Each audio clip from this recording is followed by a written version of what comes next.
estate to certain of your beneficiaries. Also note that wives and former wives are dependents. So can you bequeath part of your property to non-family members? There's nothing stopping you. You can set out family trusts, which we will discuss shortly. You can bequeath to institutions, to churches, to hospitals, to schools in your will. Just make sure you set it out appropriately. So you can set up trusts aside from having a will, but you make mention that you set up that trust in your will. You can also make gifts in contemplation of death, but their validity is hinged on the fact that you cannot have died of suicide. So there are various succession matters that have taken very long in court. I've listed 3 examples, they're quite known among the lawyers. There's the matter of the estate of James Kanyotu. He died in 2008, and the matter has gone all the way to the apex court because of disputes between the beneficiaries and the administrators, and even DNA testing had to take place. There's also the matter of the estate of Mbiu Koinange, who died without a written will in 1981. And the most recent ruling is by Justice Muchalule on the 13th of April, 2021. So that's a very, very long time for any matter to be in court. And the last example is of Njenga Karume. He died with a valid written will, but he also duly incorporated a trust. And that trust was unsuccessfully contested in court because the court upheld it. The court has no business to interfere with the trust, but to ensure that the trust is dealt with according to the contents of what is called a trust deed. So I'm just about to go into that. So in conclusion, wills are part of estate planning, and they enable you to plan and to attempt to avoid disputes among beneficiaries and dependents, but they require assistance of an advocate to reduce the chances of it being declared invalid during probate. You can tell from the very technical aspects of it, how quickly and how easily it can be declared invalid during probate. Now, there are several challenges with the probate process. It's time consuming, you can tell from the cases that I've mentioned. It might not take 20 years, but it can be quite time consuming. It involves numerous court attendances, various court documents, and it might take longer than anticipated because of the delays in court process. Sometimes there's delays with gazettement. There can be applications for objections, there can be revocations, rectifications, so on and so forth. So it's a downside to having a will and probate. And because it goes through, it's a public process when it goes through probate, there's no guarantee that it won't attract those with varying interests in the property of the deceased person. And those cases have resulted in what I've mentioned earlier, the necessity of having a DNA test, and they scrutinize marriage certificates and marriage ceremonies so that they can tell who the rightful beneficiaries and dependents really are. So they do not entirely protect your assets also against waste or misuse, particularly by executors of the estate. One of the biggest concerns from the questions we got the last time is how do you prevent an executor from wasting the estate? So these are one of the things that is a downside to having a will. So that's why it's important to consider trusts as an alternative or in addition to wills as a method of estate planning. So weigh your pros and cons, look at your total list of assets, and then consider trusts. So now let's go into the topic of the day. What is a trust? There's the definition that is set out there. So the easier definition is that it's an entity that's created as another method of estate transfer for purposes of ensuring that a property is held by one person, known as a trustee, at the request of a second person, known as a settler, for the benefit of a third person, known as a beneficiary. The law that governs trusts in Kenya is not the same. It's not the Law of Succession Act. It's what is called the Trustees Perpetual Succession Act, I call it TPSA.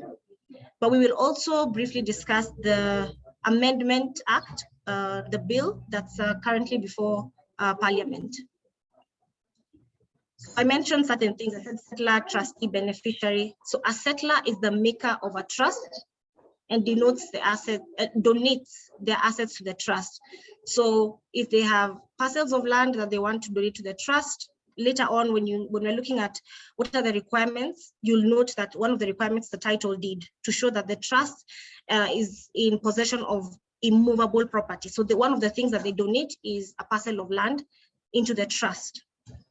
Then the trustee may be an individual or an organization, such as CPF, that's given control or powers of administration of property in trust, with the legal obligation to administer it solely for the purposes specified. And those purposes are specified in what is called the trust deed. So a beneficiary, we've mentioned it earlier, it's the person who benefits from the trust. And the trust deed is the document that creates and sets out the conditions of the trust. There are also other aspects. There's something called a revocable trust, irrevocable trust, private trusts, and then public trusts. What are these? So a revocable trust is one whose terms can be changed at any time, whereas now in comparison, an irrevocable trust, the terms cannot be modified after it is created without the consent of beneficiaries. So with an irrevocable trust, it involves giving up control of your assets during your lifetime. What are private trusts? They are created to benefit a few specific persons who are definite. So those are beneficiaries. Now with public trusts, these are created for charitable purposes. So they can be called charitable trusts. So what are the characteristics of a trust? A trust is a relationship with respect to property of a fiduciary character, involving existence of equitable duties imposed upon the holder of the title to deal with it for the benefit of another. It arises out of the manifestation of intention. So there must be intention to create a relationship. So now when we're talking about intention, it falls into also the essentials of a trust. So these were set out in the case of Knight versus Knight. There are three certainties required for the creation of a trust. Certainty of intention. So in the construction of the words in the trust deed, it must express the intention to create a trust. That's in the case I've set out there, Civil Case 23 of 2004, PMM versus SM. Then there's also certainty of subject matter. There must be trust property. Remember, I've mentioned that the settlor transfers property, assets into the trust. So there must be that as a subject matter. And then there must be an object. Who is the object? Who is the recipient? Who is the beneficiary? So it's for the beneficiaries. What are the examples of trust? You can have private or individual trusts, like testamentary trusts, living trusts, family trusts. I think we've mentioned family trusts quite often. They'll be defined a little later on. And then there's pension trusts that CPF is known for, pension trusts, and then provident funds and pension funds. And then investment funds, trusts, like real estate investment trusts, and then charitable trusts. So the purpose of the trust will determine where it falls. So let's talk about now the trust deed. I've mentioned earlier about the trust deed. A trust is established by way of a trust deed, and this contains the name of the trust, the objects of the trust, so the purpose, what is the purpose of the trust, the power and the meetings of trustees. I've mentioned who the trustees are earlier, and the trust, the aspects of its general administration. And this trust deed must be signed by all the trustees. So there is a way it's written up, and then all the trustees now sign the trust deed. This trust deed goes through two steps. It goes through registration, and then it goes through incorporation. So when it's going through registration, it is stamped and registered at the Lands Office under the Registration of Documents Act. Then incorporation is now under the TPSA, the Trustees Perpetual Succession Act. So how is this incorporation done? Under the TPSA. So section 3.1 says that trustees may apply for the incorporation of the trust. And the certificate of incorporation confirms that the trust is a body corporate. You'll note in the other slide, I've just gone back, when it is registered, it is lacking its own legal personality. So it cannot be sue or be sued in its with its own capacity. When it's registered, the trustees can be sued in their own capacity. Section 5, incorporation involves the application to the CS lands in writing in a prescribed form. I'll delve into that just shortly. The steps I mentioned earlier, there's preparation of the trust deed, payment of stamp duty, registration under the RDA, the Registration of Documents Act, and then incorporation under the TPSA. So the trust deed is prepared in a specific manner, but it's not as technical as the preparation of wills. It's just about the content, what needs to be in the trust deed, but it's not as technical in terms of who can witness and things like that. So once the trust deed has been prepared, it's taken for assessment and payment of stamp duty, which is now the second point there, and then registration under the RDA and incorporation under the TPSA. So how do you write up and register the trust deed? What do you need? You need the name of the trust. You need the main objective of the trust. You need the name of the settlor. Remember, the settlor is the donor, the one giving their property, their assets into the trust. You need the copy, his or her copy of the national ID or passport. You need their proposed physical address, the proposed physical address of the trust. You need the trust deed that's drawn, but it will need, remember we're talking about both how to write it out and the registration. So you need the full deed as we're going to discuss. And then the description of beneficiaries and all the necessary allotments. So which beneficiary is getting what income are they getting? How frequently are they getting that income? Then the description and details of all the trustees and their particulars. At some point later on, I'll mention, I think in the next slide or so, I'll mention that the resume of the trustee is also needed. So their CV. Then aspects of administration of the trust. Remember, I mentioned this earlier, the powers, the general administration of the trust. How will it be run and who will run it and how? In what periodic moments will the meetings be taking place?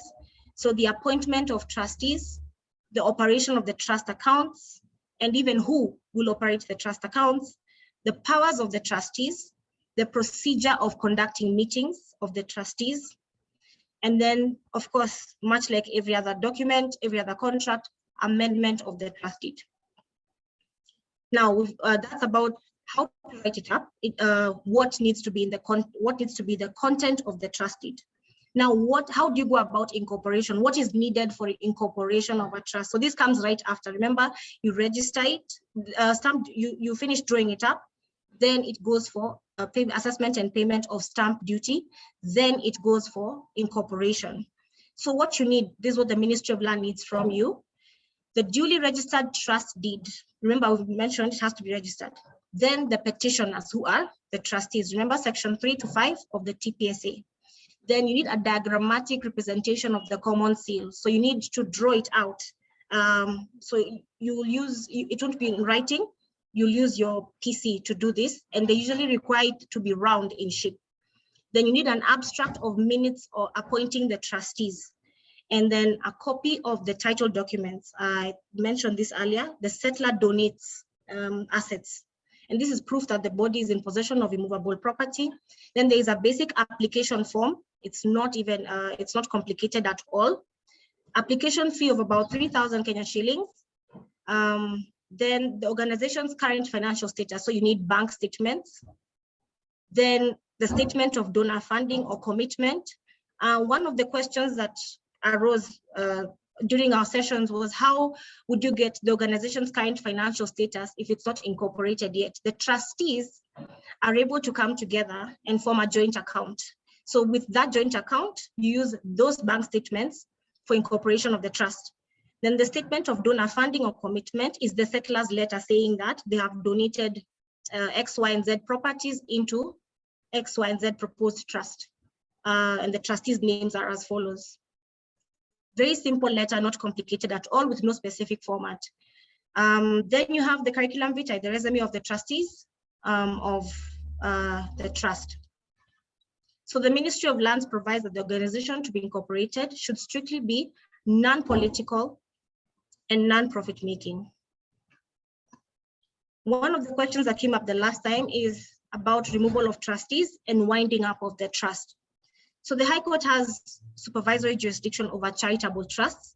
Section 62 of the Civil Procedure Act provides for public charities, and the High Court, Section 62 can be invoked where there is purported or alleged breach of trust and where a direction of the court is deemed necessary for administration of the trust. So the proceedings may be brought either by the AG, the Attorney General, or by any two or more persons who have vested interest in the trust. So I guess it's the only technical side of a trust is when you want to remove a trustee or when you want to wind up the trust. So you can, proceedings under this section, section 62 of the CPA, can be brought in the High Court for the following: for the removal of a trustee, for the appointment of a new trustee, for the vesting of property in trustees, for the directing accounts and inquiries, to declare what proportion of the trust property or interest should be allocated to any particular object of the trust. Then authorizing the whole or any part of the trust property for sale, to be let or mortgaged. Then for the setting up of a scheme or any other order that the court may deem fit. That's under section 62. What reasons could there be for you to want to appoint a new trustee? There's the retirement of trustees, there's death of trustees, resignation of any of the trustees, mental illness, if the trustee is of unsound mind, or like we mentioned earlier, by court order under section 62 of the CPA. What about winding up of a trust? It can be dissolved if the purpose of the trust has already been fulfilled. So the trust may not go on forever. You can actually reach a place where the purpose of the trust has been fulfilled. For example, if you entirely distribute all of the trust property, but you can also choose to wind up the trust. So section 16 of the TPSA provides for dissolution and winding up of a trust. The CS may order dissolution of the trust, but may be wound up under the provisions of section 33 of the Societies Act, which talks about liquidation of certain societies. So now we go into the bill. What are certain new aspects brought in about trusts? What's the exciting part of the bill? The act as it is, the TPSA, is quite thin in provision. Now the bill brings in very exciting new aspects. For instance, substitution of the Minister of Lands, or the CS, for the principal registrar. We all know the issues we've had for very many years with regard to the absence of a CS of lands. So when you have a principal registrar, then things can get moving, trust can be incorporated in a timely manner. Then it introduces and defines discretionary trusts. And this is a trust where beneficiaries or the benefits of the trust become ascertainable once the trustee sets out the criteria. Then it also introduces revocable and irrevocable trusts, which is something I mentioned earlier. And it introduces charitable trusts, which is a trust that's formed for the purpose of relief of poverty, advancement of education, religion or human rights, and fundamental freedoms, and so on and so forth. Then it introduces means of addition of property into trust property. Remember, there's a part I mentioned where even for wills, you can add, if you want to add property, you amend the will. Even for this, we needed a provision to allow us to add property to the trust. What other proposed amendments? It sets out what makes a trust valid and who the beneficiaries of a trust may be, as well as the means within which a beneficiary may disclaim their interest in a trust. So if they do not wish to continue to benefit from the trust, the means are set out in those sections that I've set out there. It also defines and proposes the creation of somebody called an enforcer and their functions relating to a trust. So with regard to a will, with regard to a trust, the enforcer, this bill brings in the aspect of someone who has checks and powers of checks and balances. over what the trustees are supposed to do as set out in the trust deed. So they're supposed to make sure that the trustees do exactly what is set out in the trust deed. We do not have such person when it comes to wills. So the executors seem to have full-on power to do as they wish with regard to the will. What are the advantages of a trust? Trusts help us to avoid probate court because they do not have to go through probate court. They also, courts do not supervise trusts. I mentioned briefly mentioned the matter of the estate of Njenga Karume, where the beneficiaries took the case to court in civil cause 125 of 2015, and Justice Aburili held that courts do not interfere with trusts. Then another advantage is that no court fees or advocate fees are accruing after a trust is incorporated. It's also the most effective way of controlling passing of your estate because it's quick. You don't have to wait for probate. Once the trust is incorporated, it begins to operate. So your beneficiaries do not actually have to wait. If the trust is incorporated before you die and you've specifically set out that the assets can be distributed as of the time when the trust is incorporated, your beneficiaries do not have to wait for your death. It's also a wealth management tool in that sense. Then trust assets are not passed under a will. So the assets do not form part of your estate. They do not go through probate, the assets themselves. So whatever you set aside as a settler and you've put it in, you've donated into the trust will not go through probate court. It's an easier, faster, and less expensive way of passing assets to beneficiaries, especially if minors are involved. Their care is well taken care of when it comes to trusts. There's no strict provision for equitable distribution of assets or the income of the trust among the beneficiaries. Unlike now what the Law of Succession Act provides with regard to adequate provision, the trust does not have that. You can provide at your free will. Then the trust deed itself determines the share each beneficiary receives from the trust. And the settler, like I said, he or she chooses the beneficiaries and the trustees, who may or may not strictly be family members or dependents. So you can have beneficiaries and trustees who are far and wide, not just your family members, but also a church which is receiving a donation, receiving from is a beneficiary of the trust monthly or annually, whatever you set out in the trust deed. Now, whereas executors are, it's provided that you can have 1 or 2 executors. Trustees, you can have up to 4 in number, and they do not have to be related. So the settler is the maker of the trust. The settler is at liberty to pick 4 trustees. They can be a beneficiary of the trust, a friend of the settler, a trust fund like CPF, a bank, or even the settler's advocate. So advocates can also benefit from being a trustee. It's also not easy for a trustee to use the settler's property for personal gains. So in conclusion, trusts and wills have the same essential function. They pass property to the heirs after death, but the operational differences between the two should be taken into account. Trusts are easier to incorporate, faster to divide property to your beneficiaries. So you look at your wealth and you're able to tell which one works better for you and for your clients. And also trusts have perpetual succession. They have a common seal. They have power to sue and be sued in their name. And subject to its objects, the trust may have power to invest with your assets, to hold, to acquire, to dispose of, to transfer, assign, charge, or deal with the property, or any interest, not just for the present, but also the future. So when you're thinking of trust, you're thinking of the 2nd, 3rd, and 4th generation, as opposed to wills, where it can go to waste within the 1st or 2nd generation. So thank you so much, and Peter, over to you. Okay, thank you. Thank you very much, Mimi. Well, that's a beautiful presentation. We are now going to just go into the next presentation. Yeah, I can see Happy is already set for her bit.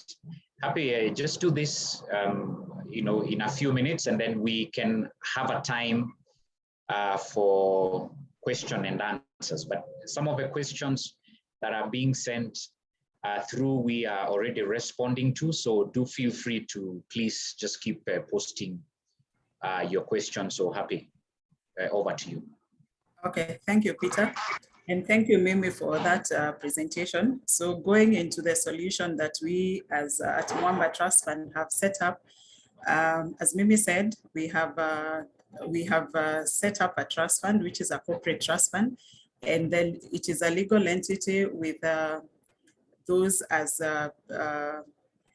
certificates or permission to operate as given there. We are established under Cap 164. We have a duly registered and incorporated trust deed and rules, and we have also registered ourselves with the KRA. Then, given that our experience is from pension management, we have heavily borrowed the governance structure, which we believe works very well and enhances transparency and accountability. So we have a board of trustees, we are the administrator, then we have the settler, and we also have incorporated management of welfare schemes so that we can also address the social issues that members have. And we have service providers just to enhance the accountability to the public that we are serving. A brief overview of how far the trust fund has come. We started in 2014 informally and finally got registered, and so far we have 566 settlers. We are serving about 2,000, almost 3,000 beneficiaries. Value as at August is 820. We're just shy of a billion mark. And so far we have paid benefits to the amount of 428 million. And we have 3 groups that we manage as welfare schemes, and we are growing, we're still growing on that.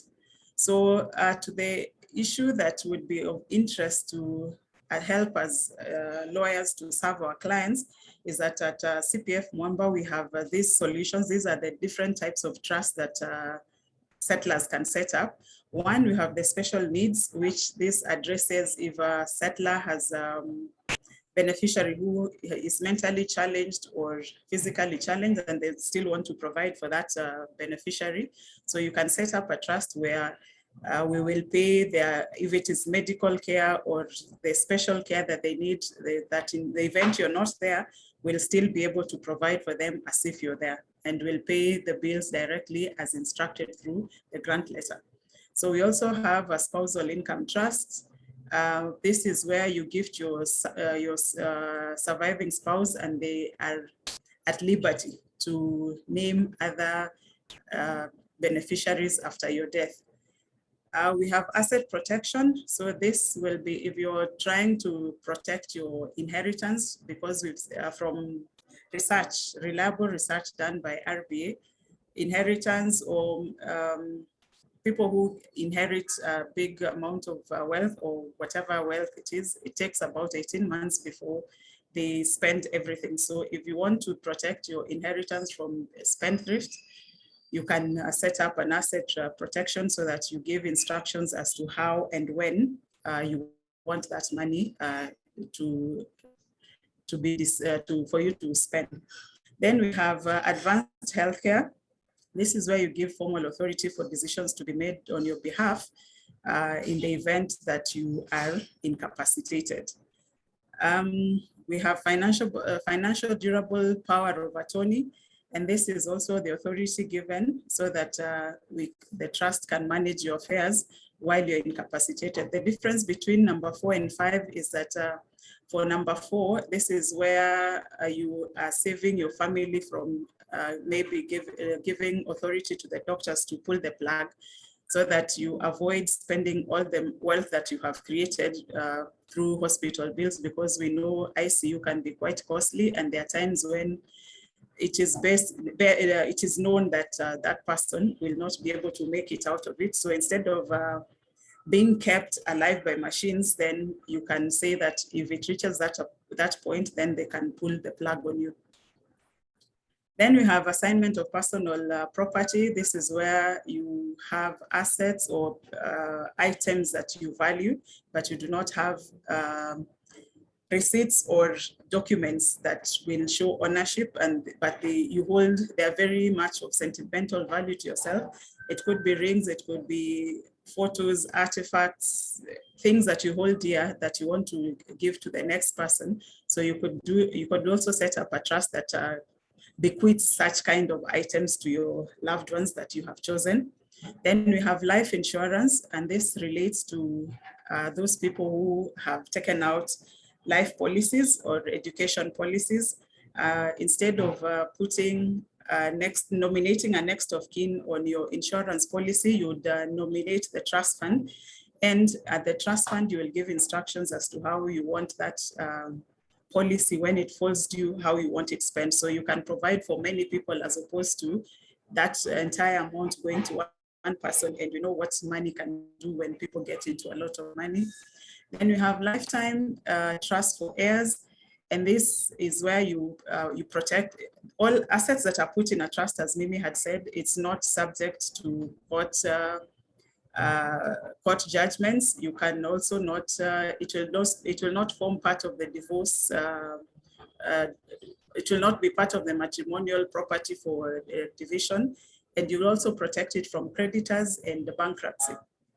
Generation skipping, this is where you provide for your great-grandchildren, generations after your immediate children. You can provide for them, whether they're there or not yet there, you can still provide for them by setting up this kind of trust. And finally, we have charitable remainder, which you would want to donate to charities of your choice, but you maybe want to remain anonymous, or you do not want to be involved in the hustle of bustle of managing or donating to that trust, to that charity. So you could set up that trust. And for this, it is also good to note that you could be part of the beneficiaries to this kind of charity, but there's a cap that you cannot take more than 15% as income if you're a beneficiary. Just this is to avoid people evading to pay tax, because the trust is tax exempt. So since we are saying this is a solution to clients who want to plan their estate, and it is a corporate trust, we've made it very simple so that clients can plug in, or settlers can plug in. So if it is for trust fund, all you need is to fill a grant letter. And grant letter, this is the document of relationship that you give us. You give the instruction. Essentially, so to use the term loosely, this is your will, so to speak, which you give instructions as to how you want your estate managed, when and how it falls due to who, and you can actually provide for a child as young as yet to be born or just months old, that their fees is paid until they finish school. And you can give instructions like that, or provide even for your children when they get married, or when they attain certain age in their life when they can take access of the property. So you just need to fill a grant letter, you submit a copy of your ID and your KRA PIN, and finally you just fund the account. For the welfare, because I also said we have welfare management, you need to execute a welfare agreement. You submit a schedule of the group members and their biodata and bank details, and as well you fund the account. So what is in it? For this, we have, for any person who brings in as a member or as a client, there's a commission payable. And then it is very convenient because it saves you the time to go and register a trust. As Mimi had said, registration of a trust might take minimum, ideal situation would be 6 months, but sometimes it takes more than 6 months, because 6 months is the ideal timeline. And then this is, the Mwamba Trust Fund provides a sustainable pooling of funds. And then we give you, as the advocates, you still have control over your clients, because you can act as an enforcer to ensure that the instructions of your clients are carried out as per clients' wishes. And finally, it's a way of protecting and promoting social welfare of members, if that is in the event of welfare. And the other benefit is that we offer archival services. This is something we started 2019. And so all documents that we receive are, you have a guarantee that they are well, the security is guaranteed, and we also been registered by, we have been gazetted by, as an archive solution provider. And this forms an important part of business because there's a surety of business continuity. And as an institution, we have a reporting mechanism. So we have external audit, we have internal audit function, we have risk management, and we offer complemented digitization of records. So even if in an unfortunate event that the building can go on fire and the records get burned, we have digitized all our records, and we store that data in cloud. So there's guarantee that there is no record which will get lost. So who can join this trust fund? Any person who wishes to protect their family legacy, members of pension schemes, institutions who wish to manage benefits of their staff, SACCO members, chamas, family, church groups, estate groups, policy holders for insurance, benevolent or welfare funds, funeral committees, especially where there are children who are minors or who are still in school. Instead of using the money collected to just pay for the funeral, which is a one-time event, that committee would choose to set up a trust so that that money can continually pay for fees of those children. As we pay fees directly to the schools, we pay uniform directly to vendors and books directly to also bookshops. So at least the children will be guaranteed an education. And meanwhile, as the funds are with us, we invest, since we have fund managers who do that, who are professionals. So that is a better sustainable way instead of relatives who we know sometimes the story doesn't end well. And finally, we have college or alumni groups who come together. They can decide to come together to manage their social aspects. So the welfare objectives, just to speak a little into that, because I know during this COVID pandemic, we are experiencing a lot of social issues, and it becomes a bit tiring to keep contributing to these groups.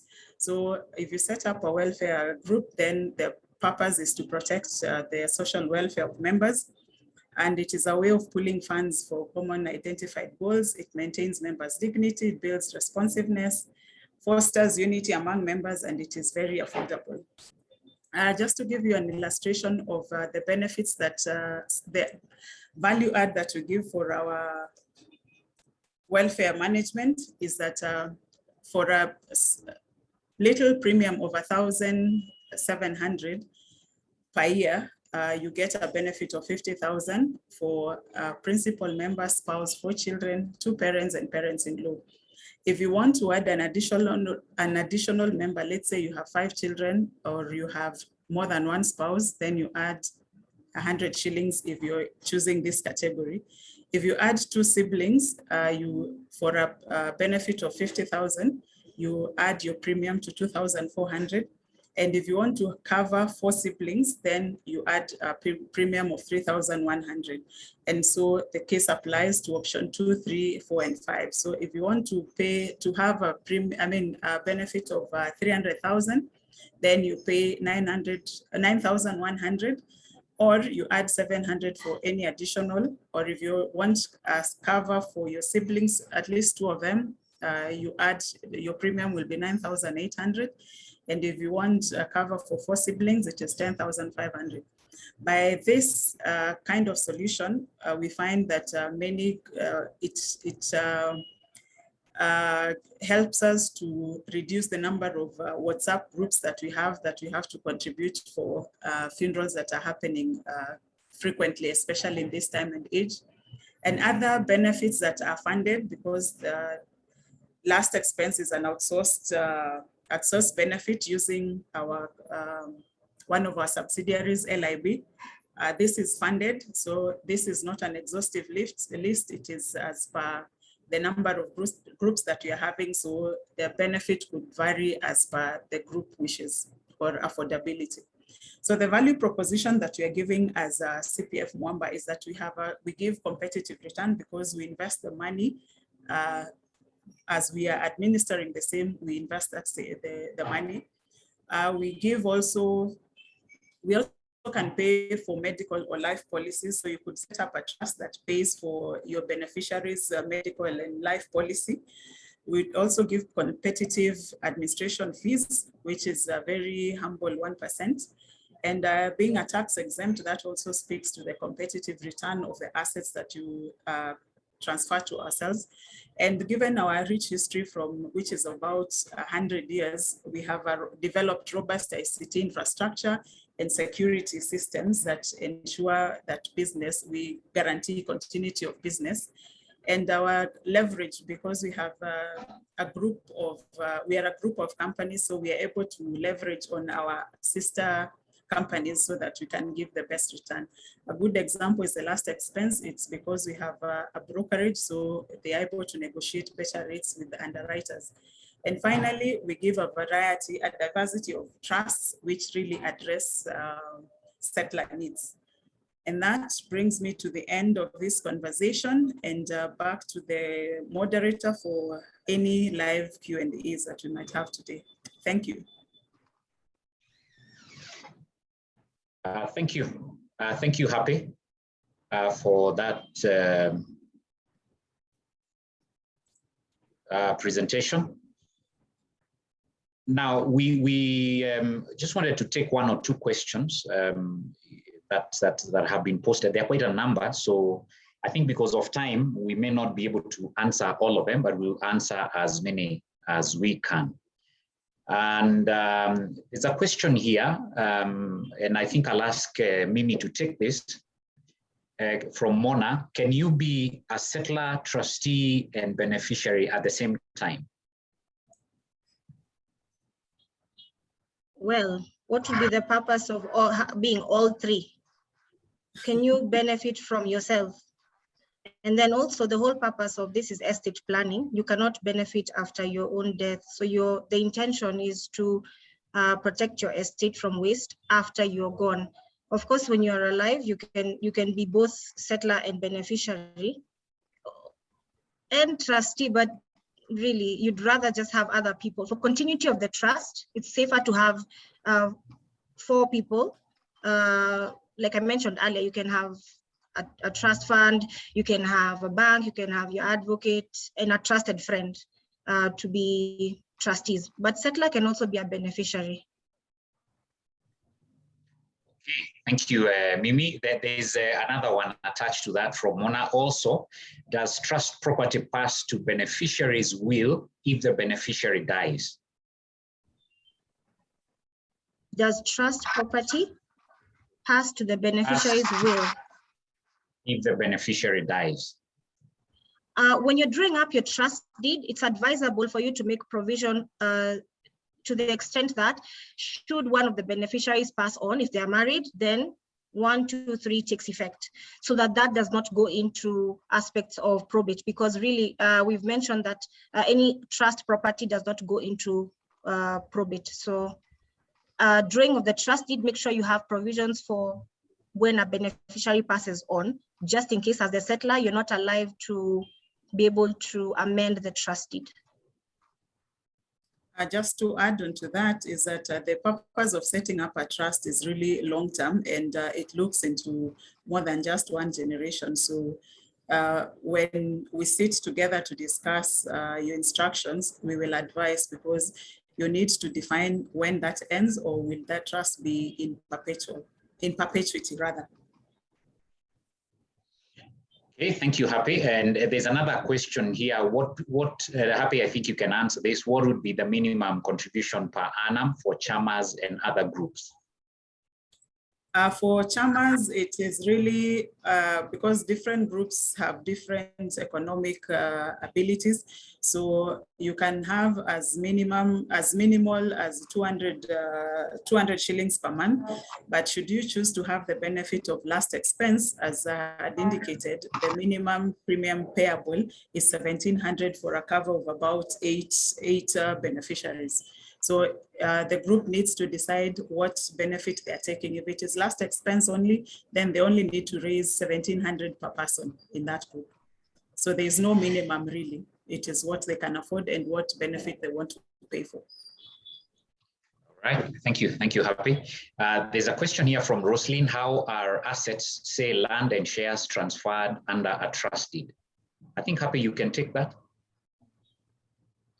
I'm sure there's a process of transferring assets into the trust. Let's say if it is real property, so that the property is registered under trust, such that that means that property cannot, as a trust fund or as trustees, they cannot sell that property because it will be encumbered. So it will be held in trust for the purposes that you have set out in your grant letter.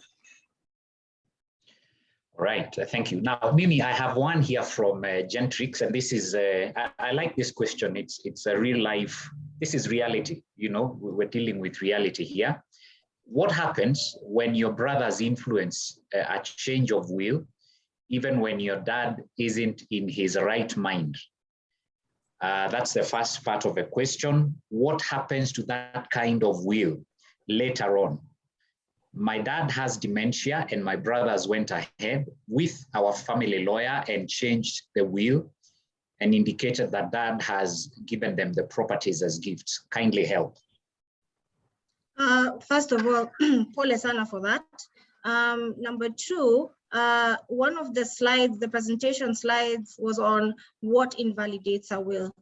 Coercion, fraud, mistake, and sound mind. This kind of falls in all four.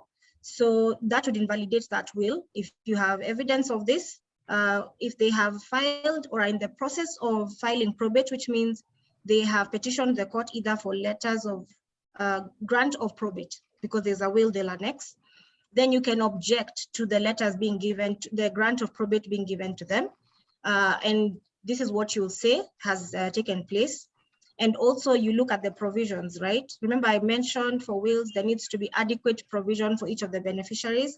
So if the will has been changed and beneficiaries are not also being adequately provided for, that's another ground for the will to be invalidated before the court. So then what will happen is once the will has been invalidated, the matter will proceed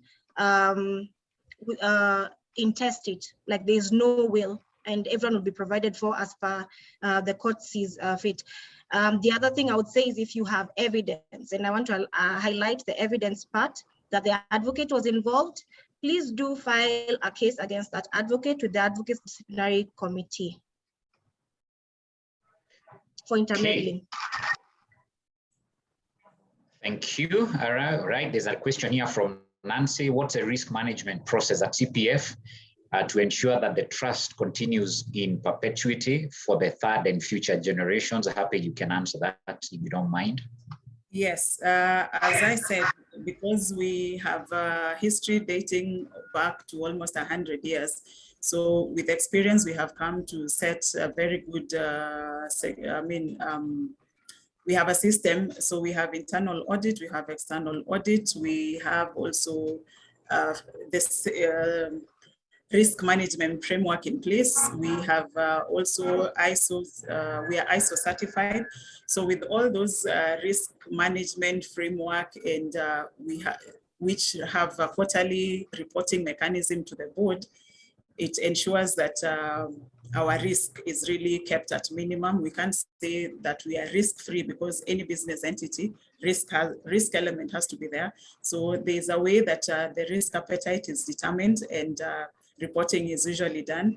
And we also subject ourselves to various other audits other than the external audits and governance audit. We also have the various other audits for ensuring compliance.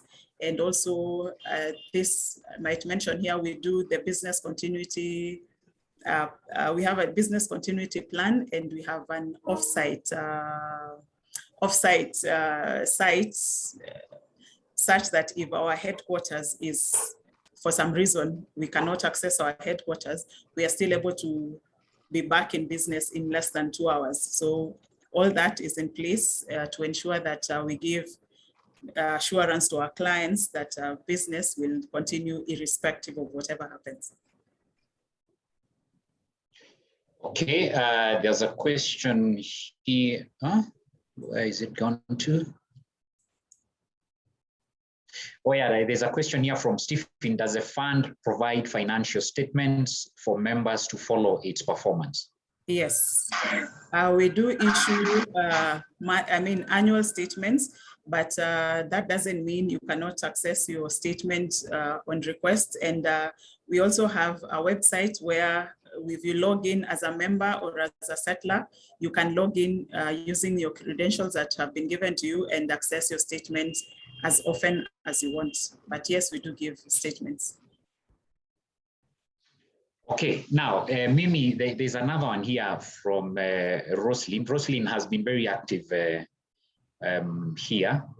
So Mimi, I think you take this. What happens when the settler passes on prior to transfer of assets to the trust? Who is responsible for executing the transfer forms? Settler passed on. Yes, the settler passes on prior to transfer of assets to the trust. So who's responsible for executing the transfer forms? And then she goes on to say, in other succession matters, the administrator, executor would have executed the documents. Who does that in the case of a trust? So I would say if there was an intention to create the trust, then the court would be able to give direction with regard to that. Now, if the settler, if there was no trust in the first place, then there's no settler. Am I understanding her question correctly? The settler has not transferred assets yet into the trust. Is yes, the trust incorporated, Rosalie? Maybe, yeah. I don't know whether I get it. Maybe before, you see, before the settler gets into the act of transferring assets into the trust, that the grant letter definitely has been executed. So because now at that point, it will be the trustees of the trust to finalize that transaction, because there's evidence that this settler had intention of transferring those assets into the trust, because you cannot start the transfer process before the document that authorizes the same, or the document that shows your intention has been executed. So yes, thank you. Sorry, Mimi, yeah. Just to clarify, Mimi, I see a note that Roslyn has written here. She says, yes, there was a trust in existence. It was incorporated before or set up. I think she means set up before the settler passed on. But I think the transfer then had not been effected.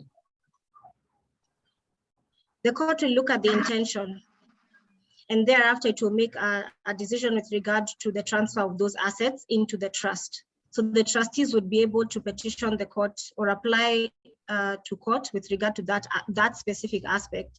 Courts are known to uphold, and this goes to all the people asking about trusts and the court's role. Courts will uphold will not interfere with it by doing away with it, but they will uphold the content. So they'll look into all aspects of the actions of the trustees, who can be held personally liable for anything that they do outside the powers that they're given within the trust. Then also we hope that the bill passes and sails through, because then the enforcer will really have quite the role in looking into these aspects of what exactly the trustees are doing. And if the beneficiaries have any feeling, someone has mentioned the Njenga Karume case, in the same way the beneficiaries felt that there was misuse of trust property, you can always make an application to court for this purpose, to ensure that the trust property is well taken care of and also disbursed to the beneficiaries in a timely manner. So the court will assist where there is a genuine claim that the trustees are not doing their part. So the trust, also part of the trustee is aspects of trust accounts. So they're supposed to render accounts. So if the accounts do not make sense, they don't add up, you can also mediate with the trustees. If that fails, you can always approach the court. I think I've answered two of the questions, Peter, isn't it? Yes, you have. Thank you. Thank you very much, Mimi. Thank you very much, Happy, for all of your presentations, and thank you to all of you that have logged in today. We we've run out of time. We were to finish at 3:30 and it's just about 3:30. We just want to appreciate each and every one of you that has logged in today. We want to thank you for taking time to come and engage with us. Thank you for making this a lively discussion. There are a few more questions, well, quite a number of questions that we've not been able to answer. And so what we'll do is we can send the answers to the people that have asked them directly. Please feel free to get in touch with us, with the Mwamba Trust Fund on the contact details that Happy showed some few minutes ago. And I think she's sharing them again. Please feel free to reach out to us. We are available to talk with you. We are happy to engage with you.